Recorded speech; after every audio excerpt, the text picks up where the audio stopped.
Buenas tardes. Esta es una pregunta para la Comisión Nacional de Sustitución del Asbesto.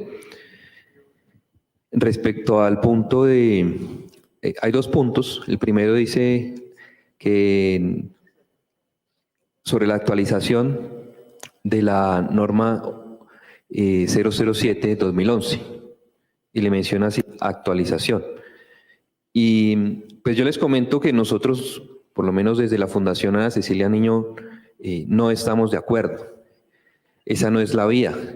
Esa norma es la que mencionamos muchos, tal como lo dijo Guillermo, es una norma que le llamamos con licencia para matar. Es una norma que está mal hecha y que está hecha al acomodo de la industria. Entonces, esa norma, que es una norma antigua, con protocolos antiguos, piensa actualizarse para formar los nuevos protocolos, en lugar de crear unas políticas que tengan unos protocolos exigentes, que tengan unos protocolos bien clasificados, dependiendo de los casos, así como nos mostraron aquí los expertos internacionales y como lo van a mostrar mañana. Entonces, la pregunta es, ¿por qué no hacer que dentro de las políticas queden bien hechos los protocolos, ¿sí?, diferenciados, ¿sí?, y bien hechos? Lo segundo, toma más tiempo y toma, por supuesto, expertos, etcétera, pero se puede hacer, así como lo mostraron hoy. Lo segundo, se dice que el asbesto se va a clasificar como, sí, que sí se clasifica, sí lo entienden como desecho peligroso, después de mucho tiempo, y que lo van a manejar como desecho peligroso diferenciado. Resulta que eso puede ser, en dado caso, más peligroso que manejarlo como desecho peligroso. ¿Por qué? Porque el desecho peligroso diferenciado establece ciertos elementos o ciertas vías para que no se maneje de forma adecuada. Y quienes exponen, que son los trabajadores que van a remover el asbesto, pueden tener mayor riesgo. ¿Qué medidas se van a tomar para que eso no pase? Gracias. Esas son.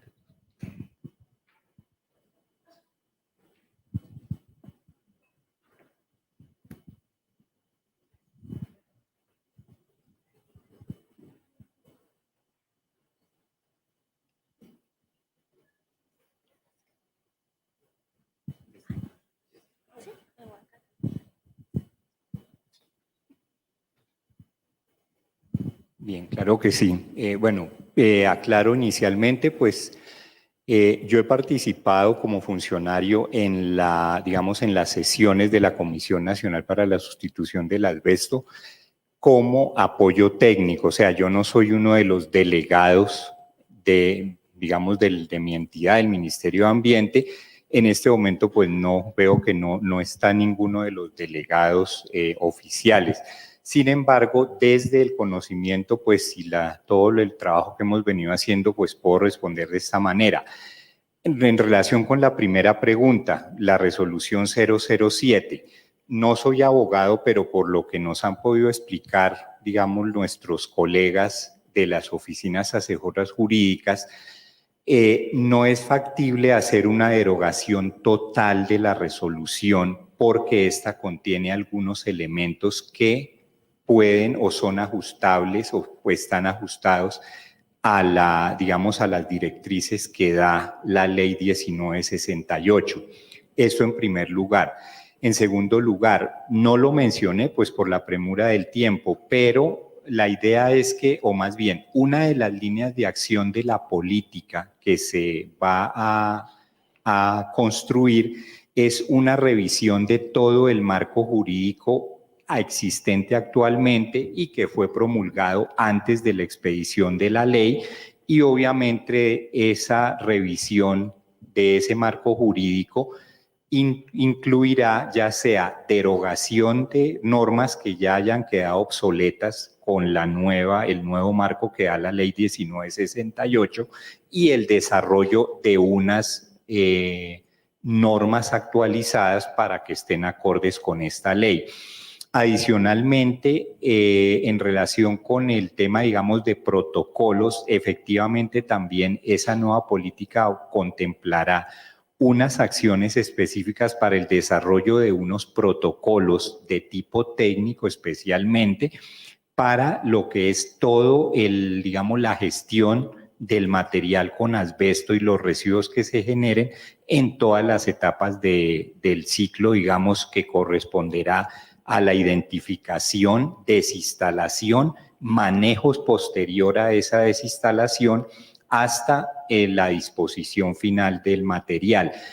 Aprovecho también para hacer esta aclaración. Actualmente, aquí en Colombia, el único modo disponible para gestionar los residuos con asbesto es una disposición final, en celda de seguridad.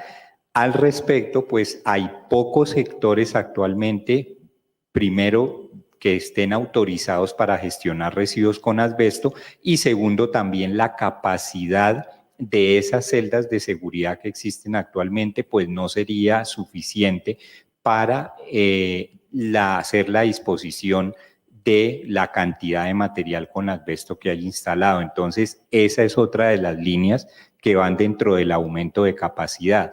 Cómo generar ya sea sitios adecuados y autorizados para disponer el material y la búsqueda y adopción de tecnologías que permitan un tratamiento que no sea la disposición final del material. En relación con la segunda, se me olvidó un poco la segunda parte, por favor.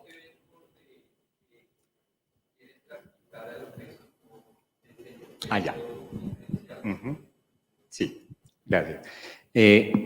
Nuevamente pues reitero lo que dije en la parte final de mi presentación. La normativa actual para gestión de residuos peligrosos establece una serie de obligaciones. Hay unas obligaciones, digámoslo así, de tipo técnico que se refieren como tal al manejo físico que se debe dar a los residuos. Sí, obviamente este manejo, al hablar de manejo diferenciado, no nos estamos refiriendo a que deban ser manejados físicamente de una manera diferente a las obligaciones que existen actualmente, que están enfocadas precisamente en gestionar esos residuos de una manera tal que no vayan a causar afectaciones ni a la salud ni al ambiente. Y pues obviamente lo que existe actualmente, que son por ejemplo el requisito de una licencia ambiental para todas las empresas que quieran gestionar residuos, eso no va a cambiar, eso se mantiene. El manejo diferenciado se refiere, como lo mencioné anteriormente, especialmente es en cuanto a unas obligaciones administrativas que recaen en este momento sobre el generador del residuo. Y pues lo menciono de nuevo. Actualmente, si yo soy un generador de un residuo peligroso en más de cierto umbral en un periodo de tiempo, estoy obligado a registrarme ante la autoridad ambiental como generador de residuos peligrosos y esa obligación también me implica hacer un reporte periódico de cuánto residuo o qué cantidad de residuos peligrosos estoy generando en un periodo determinado. Lo que nosotros vemos es en el caso, por ejemplo, del material con asbesto y particularmente con edificaciones, es que esa generación únicamente se va a dar por una única ocasión o en un periodo de tiempo muy corto. Entonces, digamos, obligar o mantener esa obligación administrativa para una persona natural o para una entidad o una empresa, digamos, pequeña, que solo vaya a hacer la generación por una única vez, nosotros mismos como autoridad vemos que no es lógico, digamos, no tiene sentido establecer esa obligación que puede generar incluso unos costos adicionales para ese tipo de casos y que seguramente van a ser los que más se van a presentar por el tipo de material que se va a, digamos, a desinstalar y los residuos que se van a generar. La segunda obligación es una obligación, en este caso, digamos, de tipo financiero. Actualmente la norma que aplica a residuos peligrosos es que quien genera el residuo debe pagar por toda la gestión de él. Esto incluye, digamos, en este caso sería la desinstalación, el manejo, el transporte y la disposición de ese residuo con un gestor autorizado. No, en este momento no tengo, digamos, en mente el costo, pero el costo exacto de cuánto actualmente está costando disponer un residuo peligroso por kilogramo, por ejemplo, pero lo que sí sé es que ese costo es mucho mayor de la tarifa que nosotros pagamos todos los ciudadanos por el servicio de aseo, que es el encargado de la gestión de los residuos no peligrosos. Entonces, nuevamente es eso, ese manejo diferenciado se trata de mirar cómo se establece una tarifa o de alguna manera poder solventar que esa carga financiera sobre el generador obviamente va a afectar más a una persona natural y máxime si es una persona, digamos, de un estrato socioeconómico bajo, que no tiene unos recursos suficientes y que eventualmente de mantener esa obligación financiera, lo que podría generar es una generación y una disposición de ese residuo digamos, de manera informal o de manera ilegal, incumpliendo con el manejo técnico que se le debe dar precisamente para evitar asumir esa carga financiera. Entonces, a eso nos referimos con ese manejo diferenciado. ¿Cómo evitar que esas dos obligaciones, administrativa y financiera, recaigan sobre una persona natural o personas o empresas, entidades en algún caso, que tengan que disponer un volumen grande de residuo y pues obviamente sin que les afecten esas dos obligaciones actuales? ¿Y cómo se puede buscar mecanismos alternativos para esto? Doctor, muchas gracias. Allá tenemos una última pregunta. Gracias, Rodolfo. Yo, sin embargo, cuando oigo al funcionario del Ministerio de Medio Ambiente, no puedo evitar sentir que las cosas no van bien y que no hace sentido la metodología, si la podemos llamar así, que ellos vienen aplicando para resolver este problema de la política pública o del artículo 3 de la ley 1968. Tengo entendido que ustedes desarrollaron, al inicio de este trabajo, plantearon una metodología para desarrollar este problema, pero lo vemos, por ejemplo, en lo que él acaba de decir. El ciudadano, cuando vaya a generar estos residuos como pequeño generador de residuos peligrosos, hay una norma que implica bla, bla, bla, bla, que se tiene que registrar, que eso va a implicar unos costos. Uy, qué susto, los costos quiere decir que entonces eso va a, pareciera como el mensaje de que como eso es tan costoso, entonces minimicemos el problema y que terminemos tratándolo como un residuo casi que normal, cuando estamos con ese esguince de residuo peligroso diferenciado. Pero es que este tipo de problemas se tienen que abordar antes, no después, cuando estamos pensando lo que se tiene que hacer. Pero resulta que es que hay una norma que nos obliga a esto. Resulta que hay una resolución que nos obliga a hacer lo otro. Pero eso el Ministerio de Medio Ambiente, las comisiones tripartitas o todas las que los integran, tienen que pensar eso. Y a la hora de identificar esos problemas que se enfrentan al definir los objetivos de la política pública, se tiene que construir la columna vertebral de esas normas, respondiendo a la ley 1968, que atiendan los problemas que se enfrentan porque existe la resolución X, la resolución Y, que frena entonces el avance de esa política. Eso no lo han hecho ustedes. Por ejemplo, uno ve en la presentación de Rodolfo, el tema de la 007 aparece por allá apenas mencionada, pero me habló durante toda la exposición de reuniones, de comisiones, de mesas de trabajo, que no conducen, en este momento no tenemos la política pública. Se cumplieron los 5 años, no tenemos términos en este momento y nos dicen, no, pues vamos a mirar cuándo sale eso. En los casos en que hay unos órdenes claras de la ley, como era 5 años para cumplir la política pública, los funcionarios no son competentes para cumplir eso. Pero cuando buscamos esguince para la norma, son muy competentes. ¿Se acuerdan que existe la normativa esta, la resolución esta? Y eso se vuelven barreras para desarrollar el trabajo que hay que hacer y que previamente hay que definir. Y es, ¿para dónde vamos con este tema? ¿Cómo lo vamos a resolver? ¿Y cuáles son todos los esguinces, problemas y barreras que tiene la normatividad que ya estaba antes de que prohibiéramos el asbesto? Una vez prohibimos el asbesto, los funcionarios, mire, uno no puede entender que se haya apenas hecho la convocatoria 4 años después de las personas que van a integrar la comisión, tanto desde el punto de vista académico como social, la representación de la sociedad civil.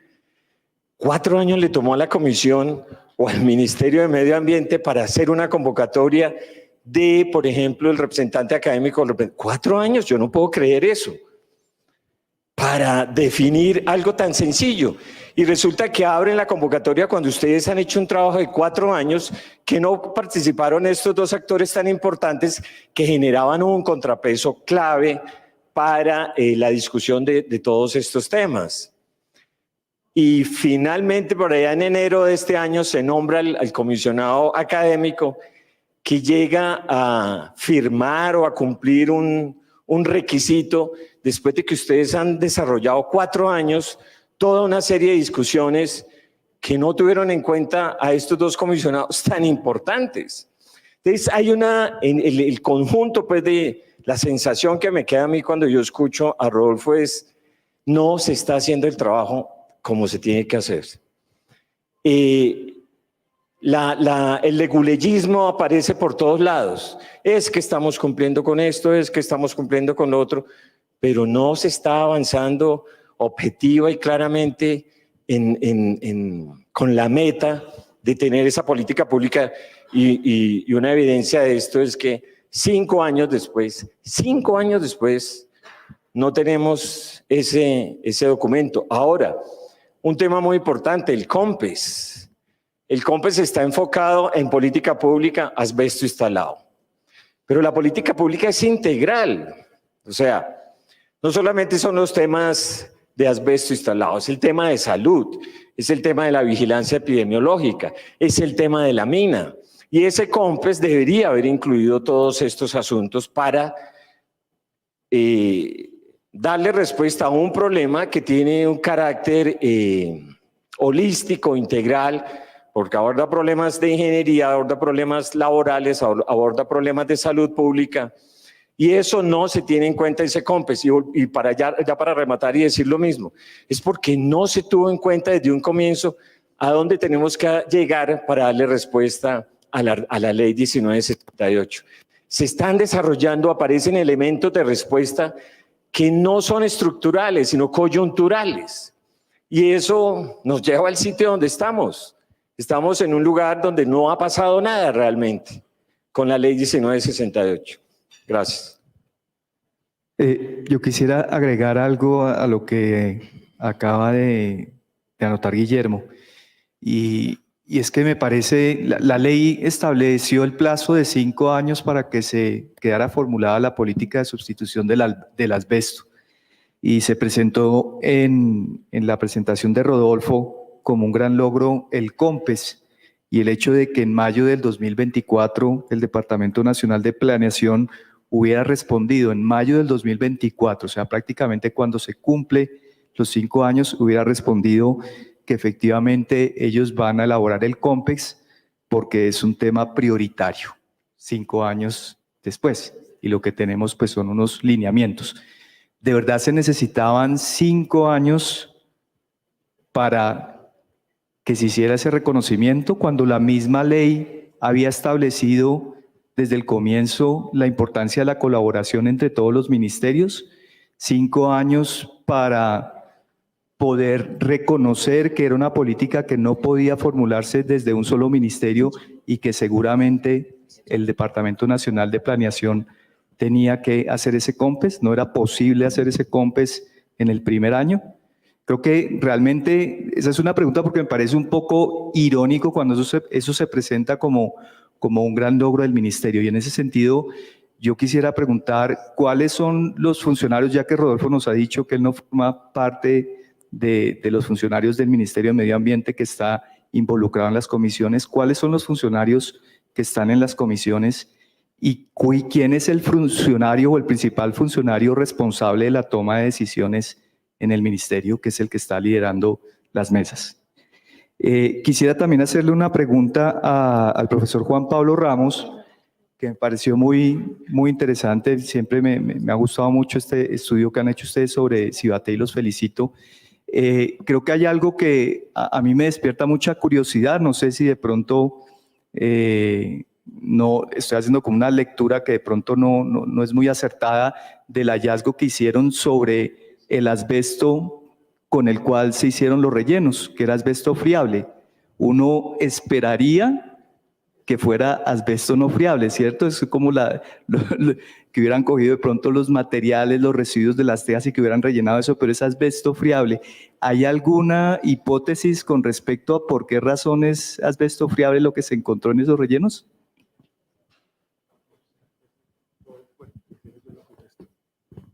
Entonces, para nosotros fue una sorpresa muy desagradable y muy preocupante. Lo que nosotros antes de hacer los muestreos siempre tratamos de entender qué es lo que está pasando, hablamos con las personas, tratamos de recoger testimonios de lo que había pasado en Cibaté con la formación de estos rellenos, y siempre nos describían productos de desecho, o sea, nos hablaban de pedazos de tejas, pedazos de tubería, y pues eso es asbesto no friable. Entonces uno tiene otra idea de lo que se va a encontrar. Y cuando empezamos a hacer las perforaciones encontramos este material. Nosotros íbamos a hacer perforaciones en 10 sitios en Cibaté, y hicimos la primera perforación y encontramos este material. Uno no puede saber si es asbesto visualmente, toca confirmar en laboratorio, pero sospechábamos que era asbesto. Entonces pasamos al segundo punto y volvimos a hacer una perforación y nuevamente encontramos el mismo material. Y entonces ya empieza uno a decir qué está pasando, y llegamos al tercer punto y otra vez el material. Entonces ahí decidimos suspender la campaña de muestreo por el riesgo que hay. Afortunadamente habíamos tomado todos los protocolos como si fuera asbesto friable, pero no era algo que esperábamos encontrar. La hipótesis que tenemos es que es material que no alcanzó los parámetros de calidad para la producción. Es lo que creemos que pudo haber sido. O sea, la mezcla que no dio el nivel de calidad y que se tuvo que desechar. Eso es una posibilidad. La otra posibilidad es que hayan sido en los sistemas de retención, por ejemplo, para aguas residuales y todo, quedan unos lodos que pueden estar contaminados con asbesto, y esos también a veces hay que hacer una disposición de esos lodos de las plantas. Creemos que también podría ser eso, pero la respuesta ahí pues la tienen que dar quien depositó eso. Esperamos que algún día las respuestas nos las den, que quedamos con las preguntas en el aire de dónde salió eso. Y a Rodolfo, que ha sido como la bolsa de arena en este último momento de la tarde, yo creo que la pregunta que dijo Juan Carlos es muy importante que usted no la diga, Rodolfo, y es: ¿quiénes son los funcionarios con nombre propio que están a cargo de esto del ministerio y que han estado liderando el proceso? Porque esos funcionarios tienen una responsabilidad muy grande. Usted sabe muy bien que yo no participé como representante de la academia a pesar de que cumplía todos los requisitos para la comisión, y el grupo que trabaja en asbesto, pues yo les expliqué por qué, les mandé un correo a todos, a los colegas y amigos que trabajan en el tema en Colombia, y yo no participo porque llegar uno como representante de la academia 4 años después de discusión de la ley a avalar, Rodolfo, o sea, eso es una falta de respeto, y yo se los dije a ustedes, les contesté por correo eso que les estoy diciendo. No es respetuoso, no es respetuoso con la academia, sobre todo porque le digo, Rodolfo, en este salón hay gente que sabe mucho más que cualquier funcionario del Ministerio de Ambiente sobre asbesto, mucho más que ustedes, y no nos consultan. Entonces yo les hago un llamado a que los pregunten, busquen a la academia. Cuando usted dice es que hay abogados que están diciendo que hay cosas rescatables de la resolución 007, a mí me dan náuseas. Yo no sé qué puede ser rescatable de la resolución 007. ¿Qué abogado dice eso? ¿Con base en qué criterio técnico lo dice? Esa es una resolución hecha a la medida de la industria del asbesto. ¿Por qué? Porque la industria del asbesto estaba en la comisión que creó la resolución 007. Es así de sencillo. La industria del asbesto estuvo escribiendo la resolución 007 y eso no lo estoy diciendo por un secreto, eso se sabe porque está en la conformación de esa comisión. Y esa es una resolución hecha a la medida de la industria del asbesto. Y no creo que haya algo rescatable. No creo que haya algo rescatable. Entonces, es muy bueno que nos consulten. Y si un abogado cree que hay algo rescatable, que abra un espacio y diga, yo creo que esto es rescatable, y nos pregunten si hay algo rescatable de esa resolución y nos digan específicamente qué es rescatable. ¿Qué creen ustedes que hay que rescatar de ahí? Pregúntenos. Y si es rescatable, yo le digo, sí es rescatable. Se lo digo, no tengo ningún problema en admitir que hay algo rescatable. Pero pregúntenos, por favor. No tomen esas decisiones sin consultar a la gente que más sabe de asbesto en Colombia. No lo hagan a la espalda de esto, porque eso en últimas va en detrimento de su objetivo fundamental, no suyo, sino del Ministerio de Ambiente. Y es que el bien común. El bien común. Ustedes trabajan para la sociedad colombiana y sus decisiones deben estar encaminadas a la protección de la sociedad colombiana. Cuando usted dice es que esto puede ser muy costoso, ¿costoso para quién? ¿Costoso para quién? ¿Para la sociedad? ¿Para quién es costoso? ¿Cuánto vale un mesotelioma? ¿Cuánto vale un cáncer de pulmón? ¿Cuánto vale remediar un sitio donde el asbesto está mal dispuesto? Entonces, cuando ustedes piensan en costos, tienen que pensar en los costos de forma integral. Tienen que hacer una mirada mucho más profunda de la visión superficial que están haciendo, porque el asbesto mal manejado es más costoso. Es más costoso cuando lo manejan mal, porque ese costo que se está ahorrando el que maneja mal el asbesto se lo está transfiriendo a la sociedad después en contaminación y en salud, y la salud la pagamos todo porque el sistema de salud que trata los mesoteliomas lo pagamos todos porque el sistema de EPS con salud pública. Entonces consúltenos, por favor consúltenos, queremos participar en esta toma de decisiones. ¿Algo que decir, doctor?